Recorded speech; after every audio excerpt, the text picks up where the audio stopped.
Good morning. Welcome back to the Retirement Report. I'm Hank Parrott, your host. All right, we've been talking about fixed index annuities at this last thing, annuities in general, but fixed index annuities. So on that, we were going over what are the benefits, some of the different bells and whistles that might go with it. Talk to you about long-term care protection being one of those, enhanced death benefits. There's a lot of legacy planning that can be done with annuities. You can use them in trust. I'll get into more advanced concept in future shows. But what should you consider before purchasing?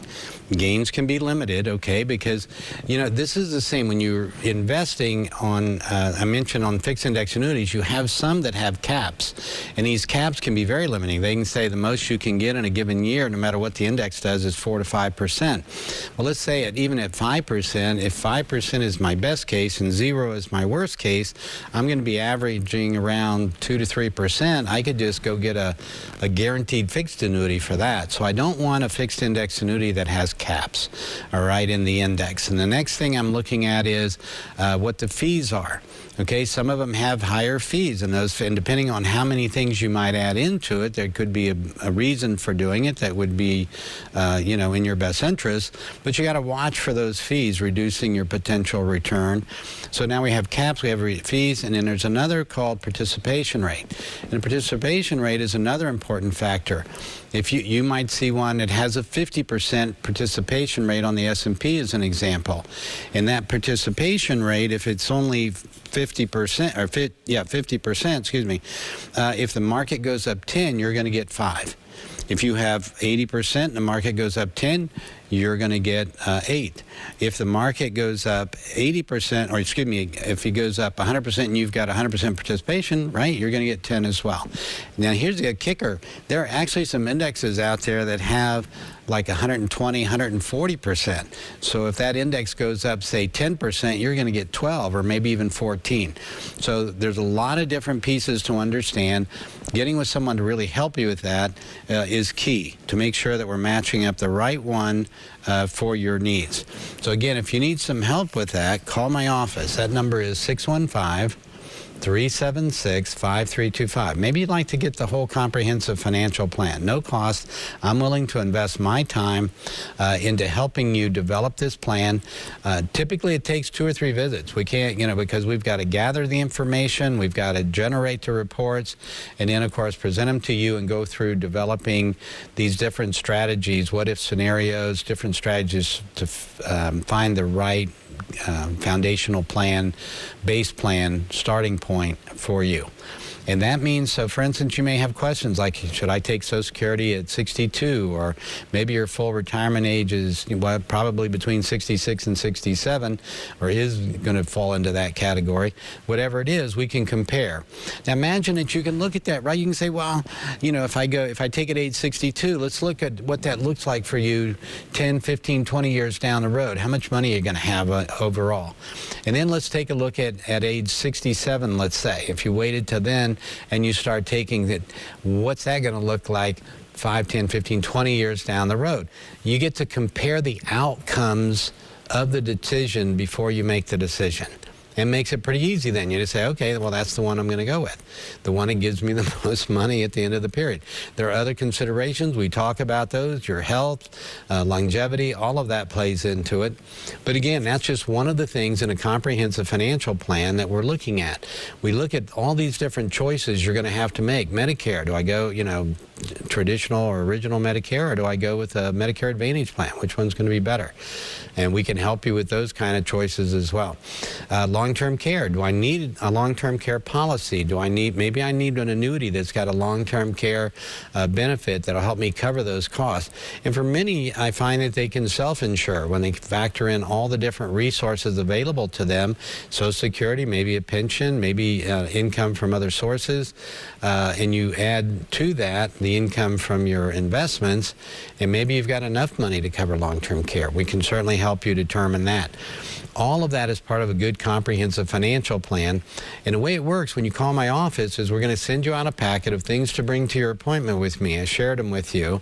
That's the gathering of the information part. And then through that, we're going to start generating the reports. We're going to have a conversation, of course, about what your goals, your needs are, things that you'd like to be able to do. Kind of determine, again, the fund money piece as well. If you had an extra $1,000, $2,000, $3,000 a month, what would you do as far as your lifestyle, and helping you determine, what that would look like for you. All of that is part of the planning. And then once we've done with the reports, then we start putting it together to the individual pieces for your personalized plan, and help you develop then that base plan. All of that, again, at no cost or obligation. It's a great way for us to show you how we can help you in the strategies we employ, and maybe you'll become a client. I've been doing this for 32 years now, so one of the things I can share with you is that I enjoy my clients. I really enjoy meeting. Many have become friends, and some it's like extended family even. And one of the things I find is I'm looking forward, when I look at my calendar each week, who's coming in, I'm wanting to look forward to meeting them and catching up and seeing how they've been doing and how the family is and all those kind of things. So this is a kind of a mutual benefit. When I meet and help you with these, getting a base plan, I'm able to assess too if we're a good fit, and I want to have you on my schedule in the future.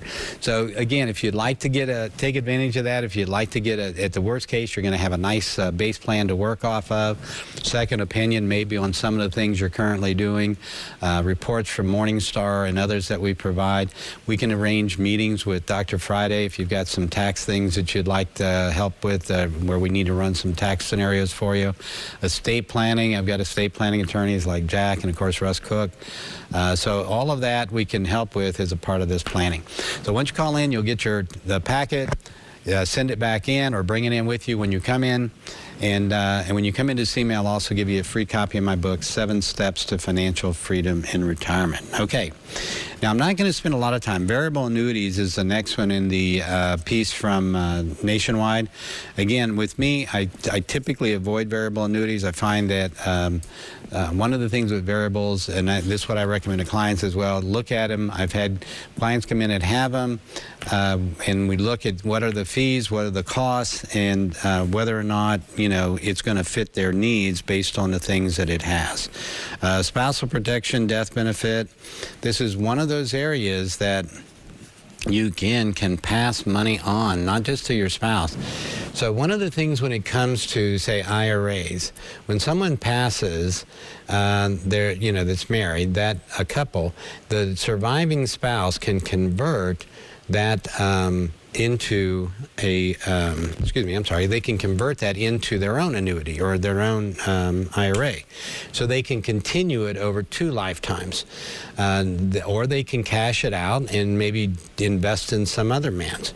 So when you go to annuities, understanding your investment, know the value of the options. Investors pay fees for death benefit protection and for the guarantees that they won't outlive their income. Annuities offer death benefit protection and guarantees not provided by other investment firms or other investment options. Sorry. So, by the way, let's go advance up to straight talk about fees. Let me cover that one. So let's see. You've got, where is it at? So on investments, I mentioned about the different things, participation rates, caps, fees are another one you want to watch, and how your advisors, by the way, are paid on these. So they're through an insurance company. Advisors are typically paid a commission. Sometimes they can do it as it's like a trail, similar to what they might get paid on other fees. So that's something also you can talk to the advisor about and find out more about that. Key is what we're looking at, and this is kind of like when we look at a fixed annuity. You're getting a guaranteed contract. You're getting some guarantees within that contract. Is it going to fit your needs? If it's going to meet the needs that you have, whatever fee the advisor is paid is not coming out of your pocket. In other words, you're not having it deducted from your return. Doesn't affect that. paid by the insurance company to them. And of course, now the structure of the product takes that into account, but when you look at that compared to other fees that you pay as far as investments and stuff, you want to weigh it all and see what works best for you. All right, we covered a lot with regard to annuities today. I hope it's been helpful for you. We're going to get to a few other housekeeping things when we come back from this break. Join us here. We'll be right back on the Retirement Report.